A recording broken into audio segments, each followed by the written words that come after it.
I once said, everybody's a genius. But if you judge a fish by its ability to climb a tree, it will live its whole life believing that it is stupid.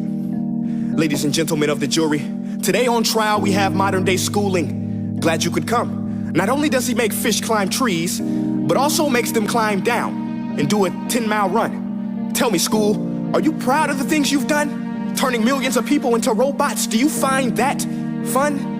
Do you realize how many kids relate to that fish? Swimming upstream in class, never finding their gifts, thinking they are stupid, believing they are useless?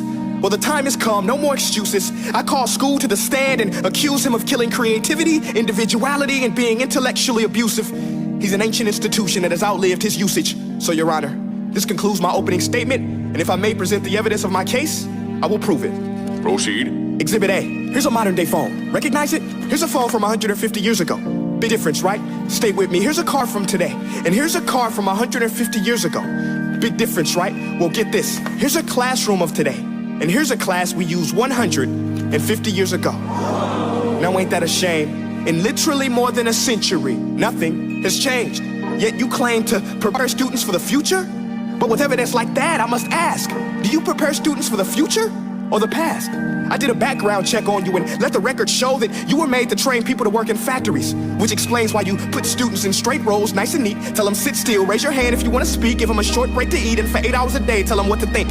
Oh, and make them compete to get an A letter which determines product quality, hence grade A of meat. I get it. Back then, times were different. We all have a past. I myself am no Gandhi. But today, we don't need to make robot zombies. The world has progressed, and now we need people who think creatively, innovatively, critically, independently, with the ability to connect. See, every scientist will tell you that no two brains are the same, and every parent with 2 or more children will confirm that claim. So please explain why you treat students like cookie cutter frames or snapback hats, giving them this one-size-fits-all crap. Watch your language. Sorry, Your Honor, but if a doctor prescribed the exact same medicine to all of his patients, the results will be tragic. So many people would get sick, yet when it comes to school, this is exactly what happens, this educational malpractice, where one teacher stands in front of 20 kids, each one having different strengths, different needs, different gifts, different dreams, and you teach the same thing the same way?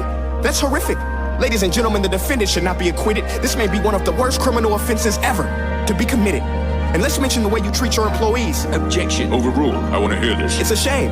I mean, teachers have the most important job on the planet, yet they're underpaid? No wonder so many students are short-changed. Let's be honest. Teachers should earn just as much as doctors, because a doctor can do heart surgery and save the life of a kid, but a great teacher can reach the heart of that kid and allow him to truly live. See, teachers are heroes that often get blamed, but they're not the problem. They work in a system without many options or rights. Curriculums are created by policymakers, most of which have never taught a day in their life. Just obsessed with standardized tests. They think bubbling in a multiple choice question will determine success. That's outlandish. In fact, these tests are too cruel to be used and should be abandoned, but don't take my word for it. Take Frederick J. Kelly, the man who invented standardized testing, who said, and I quote, "These tests are too cruel to be used and should be abandoned." Ladies and gentlemen of the jury, if we continue down this road, the results will be lethal. I don't have much faith in school, but I do have faith in people. And if we can customize healthcare, cars, and Facebook pages, then it is our duty to do the same for education, to upgrade and change and do away with school spirit, because that's useless unless we're working to bring the spirit out of each and every student. That should be our task. No more Common Core. Instead, let's reach the core of every heart in every class. Sure, math is important, but no more than art or dance. Let's give every gift an equal chance. I know this sounds like a dream, but countries like Finland are doing impressive things. They have shorter school days, teachers make a decent wage, homework is non-existent, and they focus on collaboration instead of competition. But here's the kicker, boys and girls. Their educational system outperforms every other country in the world.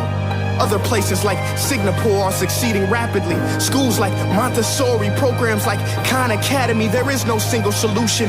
But let's get moving, because while students may be 20% of our population, they are 100% of our future. So let's attend to their dreams, and there's no telling what we can achieve. This is a world in which I believe, a world where fish are no longer forced to climb trees. I'll rest my case.